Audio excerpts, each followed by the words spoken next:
பாலியல் வன்கொடுமைகளுக்கு எதிராக நாங்கள் தான் போராடுறோம். கள்ளச்சாராய மேட்டர்ல நாங்கள் தான் போராடுறோம். இரட்டை படுகொலை இந்த மண்ணில் நடக்குது. இதெல்லாம் மாவட்டத்தில் சார் இப்போ வந்திருக்கிற மாவட்ட காவல் கண்காணிப்பாளர் ஸ்டாலின் அவர்கள் இன்றைக்கு இந்த மயிலாடுதுறை மாவட்டத்திற்கு வந்த பிறகு பல கோடி ரூபாய்களை மணல் மாஃபியாக்களிடமிருந்து, கள்ளச்சாராய வியாபாரிகளிடமிருந்து, கஞ்சா வியாபாரிகளிடமிருந்து, பாலியல் குற்றவாளிகளை காப்பாற்றுவதற்காக பல கோடி ரூபாய்களை இன்றைக்கு சம்பாதித்திருக்கிறார். இதுல வருமான வரித்துறை, அமலாக்கத்துறை இவருடைய சொத்துக்களை ஆய்வு செய்யணும். இவரோடு இருந்த அன்றைக்கு தனிப்பிரிவு காவல் ஆய்வாளராக இருந்த பாலச்சந்தர் அன்றைக்கு பல கோடி ரூபாய்களை சம்பாதித்திருக்கிறாங்க, கொள்ளையடிச்சிருக்கிறாங்க. ஏன் இதை நம்ம இங்க இப்ப சொல்றோம்னு கேட்டீங்கன்னா, தொடர்ந்து திராவிட முன்னேற்ற கழகத்தினுடைய ஆட்சியில பல முறை அவர் மீது மனு கொடுத்திருக்கிறோம். மனித உரிமைகள் ஆணையம் உள்ளிட்ட, ஆதி திராவிட ஆணையம் உள்ளிட்ட எல்லா ஆணையங்களுக்கும் இதே இடத்துல இருக்கக்கூடிய நம்முடைய கலெக்டர், இன்றைக்கு இருக்கக்கூடிய கலெக்டர் அவர்களிடத்திலே மனு கொடுத்திருக்கிறோம். எந்த நடவடிக்கையும் அவர் மீது எடுக்கப்படவில்லை. பல கோடிகள் இன்றைக்கு கொள்ளையடித்திருக்கிறார். கீழே பெரும்பள்ளம், மேல பெரும்பள்ளம், அதே போல குடமுருட்டி, மாமாக்குடி, கிடங்கல்லு, நெய்தவாசல், புத்தகரம், மயிலாடுதுறை மாவட்டத்தில் அடிக்கப்பட்ட பல கோடிகளை இன்றைக்கு கொள்ளையடித்திருக்கிறார். மணல் மாஃபியாக்களோட சேர்ந்திருக்கிறாரு, கஞ்சா வியாபாரிகளோடு இருக்காரு, பாலியல் வன்கொடுமையாளர் இருக்கிறாரு, கள்ளச்சாராயத்தில் இருக்கிறாரு. இதை எதிர்த்து நாங்க தொடர்ந்து அவருக்கு எதிராக ஒரு போராட்டம் நடத்திக்கிட்டு இருக்கிறோம். அப்படி போராட்டம் நடத்தும் போது எங்க மேல ஆத்திரப்படுறாரு. அப்படிப்பட்ட சம்பவங்கள் எல்லாத்தையும் மறைக்கிறாரு. கஞ்சா இல்லைன்னு சொல்றாரு, கள்ளச்சாராயம் இல்லைன்னு சொல்றாரு, மணல் மாஃபியாக்கள் இல்லைன்னு சொல்றாரு, தொடர்ந்து இது போல சொல்றாரு. ஆனா மயிலாடுதுறை மாவட்டத்திலே கள்ளச்சாராய வியாபாரிகளால் இரட்டை படுகொலைகள் நடைபெற்றது. இதெல்லாம் மக்கள்கிட்ட சொல்லியிருக்கிறோம். இன்றைக்கு நிருபர்கள் எல்லாம் மிரட்டினாங்க, இருக்கிறவங்களை எல்லாரையும் மிரட்டினாங்க. இப்படி மிரட்டுகிற இந்த காவல்துறை கண்காணிப்பாளர் ஸ்டாலின் என் மேல கஞ்சா வழக்க போட்டு வச்சிருக்காரு. பொறையார் காவல் நிலையத்துல ஒரு வழக்க போட்டு வச்சிருக்காரு, செம்பனார் கோயில் காவல் நிலையத்தில் ஒரு வழக்க போட்டு வச்சிருக்காரு, மயிலாடுதுறை காவல் நிலையத்தில் ஒரு வழக்க போட்டு வச்சிருக்காரு. இன்றைக்கு கொலை முயற்சி குற்றவாளி, இரட்டை கொலை குற்றவாளியோட வீட்டிலேயே இருந்திருக்காரு. அவருடைய செல்போன் நம்பரை நீங்க ஆய்வு பண்ணி பாத்தீங்கன்னா பல மணி நேரங்கள் இரட்டை கொலை குற்றவாளியோட அவர் பேசியிருப்பாரு. அவர் வீட்டிலே தான் அவர் இருந்தாரு. இதையெல்லாம் இன்றைக்கு தலைமைச் செயலர், உள்துறை செயலர், முதன்மை செயலர்லாம் நாங்க சொல்லியிருக்கிறோம், புகார் மனுக்களை கொடுத்திருக்கிறோம்.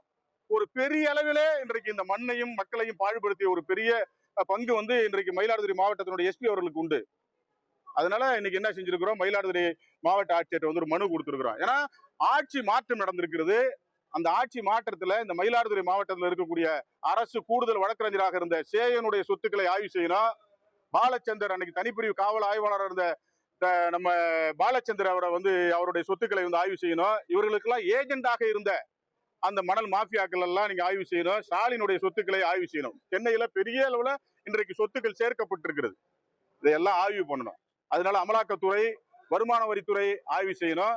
அதே போல எங்க மேல பொய் வழக்கு போட்டிருக்காங்கிற விஷயமே எங்களுக்கு எப்ப தெரியுதுன்னு கேட்டா, நான் பூம்புகார் தொகுதியில சட்டமன்ற உறுப்பினராக நிற்கின்ற போது போலீஸ் வெரிஃபிகேஷன் ரெக்கார்ட்ஸ் நம்ம எடுக்கணும்னு சொல்றாங்க. அப்ப போலீஸ் வெரிஃபிகேஷன் ரெக்கார்டு எடுக்கும்போது யார் யார் மீதெல்லாம் போடப்பட்டிருக்கிற வழக்குகள் எல்லாம் என்னுடைய போலீஸ் வெரிஃபிகேஷன் சர்டிபிகேட்ல கொடுக்குறாங்க. 2007 முடிந்து போன வழக்குகள், நான் போராடிய வழக்குகள் அத்தனைமே பப்ளிக்ஸுக்காக போராடினதுதான். கொலை செஞ்சோ, கொள்ளை அடிச்சியோ, கள்ளச்சாராயம் கடத்தியோ, மணல் கடத்தியோ, இல்ல பாலியல் வன்கொடுமை செய்தோ வழக்குகள் வாங்கவில்லை.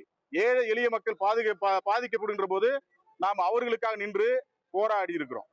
அதனால என் மீது வழக்குகள் போடப்பட்டிருக்கு. அந்த வழக்குகள் எல்லாம் போராட்டக்கால வழக்குகள். ஆனால் இன்றைக்கு ஸ்டாலின் வந்த பிறகு கள்ளச்சாராய வியாபாரிகளோட கூட்டணி வச்சுக்கிட்டு, மணல் மாஃபியாக்களோட கூட்டணி வச்சுக்கிட்டு, நான் சொல்றது பொய்யா இருந்தா நீங்க நான் சொல்ற ஊரெல்லாம் நீங்க வெரிஃபை பண்ணி பாருங்க. தமிழகத்தினுடைய முதல்வர் நம்முடைய விஜய் அவர்கள் மயிலாடுதுறை மாவட்டத்தில் நீங்க திண்டுக்கல்ல ஆய்வு பண்றீங்க, அதே போல கிருஷ்ணகிரியில் ஆய்வு பண்றீங்க, எல்லா மாவட்டங்களிலும் ஆய்வு பண்றீங்க. மயிலாடுதுறை மாவட்டத்தை நீங்க ஆய்வு செய்யணும். எவ்வளவு பெரிய மணல், எவ்வளவு கொள்ளையடிக்கப்பட்டிருக்கு. இதுல அதனுடைய சர்வே நம்பர் வேற இருக்கிறது, இடம் வேற இருக்குது, இவங்க சொன்ன அளவுகள் வேற இருக்கிறது, அகலம் வேற இருக்கிறது, வேற வேற இடங்களா இருக்கிறது. எல்லா இடத்திலையும் கொள்ளையடிச்சிருக்காங்க. ஒரு காவல்துறையினுடைய கண்காணிப்பாளருக்கு தெரியாமல், ஒரு மாவட்டத்தினுடைய அதிகாரிகளுக்கு தெரியாமல் அவ்வளவு பெரிய மணலை இங்க கொள்ளையடிக்க முடியாது, கஞ்சா கடத்த முடியாது, கள்ளச்சாராயம் விற்க முடியாது. அப்ப கள்ளச்சாராயம் விற்கின்ற போதும் யாருக்கு தெரியாம தெரியலன்னு சொல்றாங்க, மாவட்டத்தினுடைய காவல் கண்காணிப்பாளர் தெரியலன்னு சொல்றாங்க. எனவே இவரை நீங்க மாத்தணும். மயிலாடுதுறை மண்ணை பாழ்படுத்திய ஒரு பெரிய பங்களிப்பு நம்முடைய எஸ்பிக்கு உண்டு. அன்றைக்கே இரட்டை படுகொலை கள்ளச்சார வியாபாரிகளால் நடத்தப்பட்ட இரட்டை படுகொலையின் போதே நம்ம சொல்லியிருந்தோம். எதற்காக எஸ்பி இங்க வச்சிருக்கிறீங்கன்னு கேட்டோம். ஆனால் அதனை தொடர்ந்தும் இன்றைக்கு இந்த மண்ணில் அவர் இருந்துகிட்டு இருக்கிறாரு. இதே போன்ற பொய் வழக்குகள் எனக்கே தெரியாது. இவ்வளவு பெரிய வழக்குகள் என் மீது பதிவு செய்யப்பட்டிருக்கிற விஷயமே இப்போதான் தெரிய வருகிறது. எனவே இவைகளால் ஆய்வு செய்யப்படணும். அப்படி இல்லைன்னு சொன்னா எஸ்பி மேல வழக்கு போடுவோம்.